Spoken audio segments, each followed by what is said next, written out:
Hello and welcome to another penphysics video.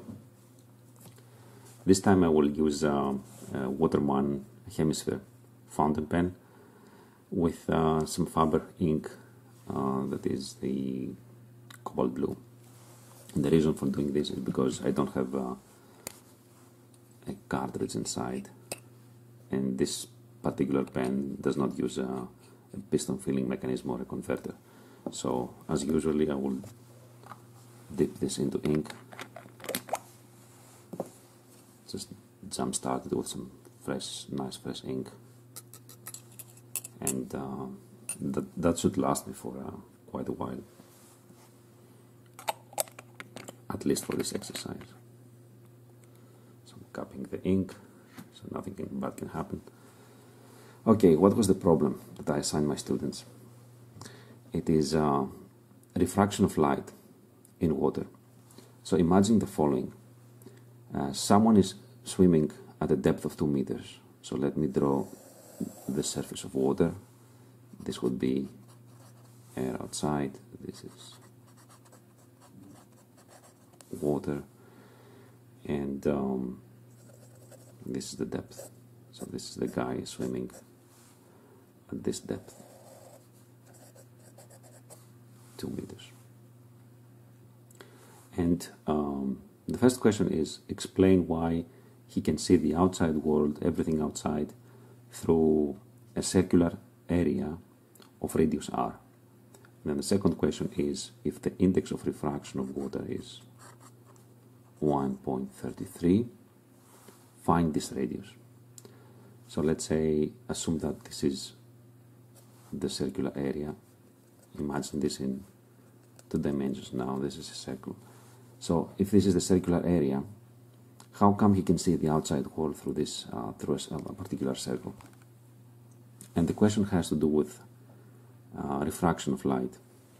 So imagine let me draw the vertical line to this, to the point where where his eye is located, and he's looking upwards. So if there is an object right above his head, he will see it because the light will just go straight, almost straight to his eye. But if the object is at a different angle, then you know that if I draw a straight line, if light goes through a straight line, it will not reach his eye because it will bend. So this is refraction. So light actually has to come closer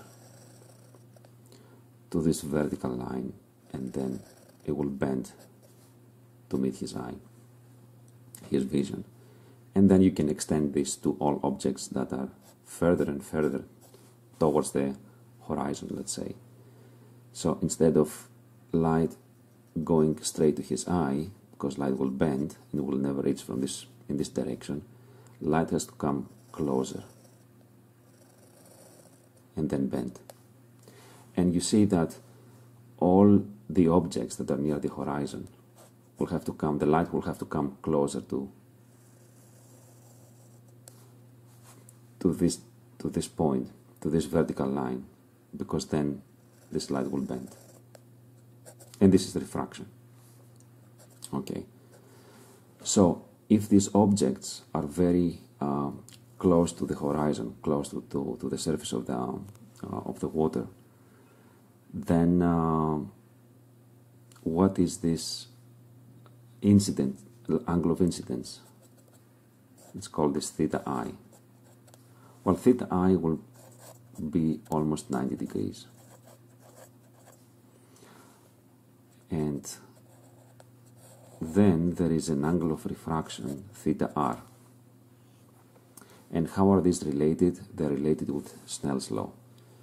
So we know that n, the index of refraction, is the sine of theta I over the sine of theta r.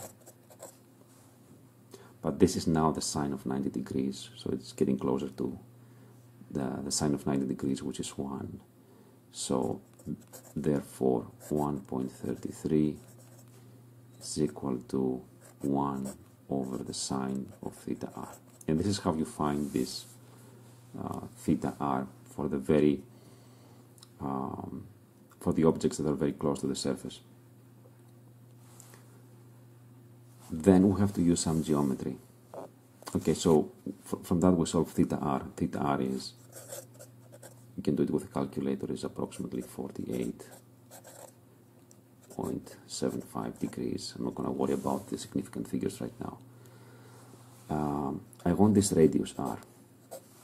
And now it's simple trigonometry, because this is a right triangle, and I know that theta r is also this theta r.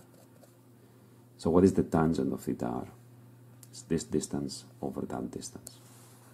So the tangent of theta r is r, and this distance is 2 meters. So now I know how to find the tangent of this, because it's a known angle, so r is 2 times the tangent of 48.75, and then the answer is, this radius is approximately 2.3 or 2.28 meters. Okay, have fun studying.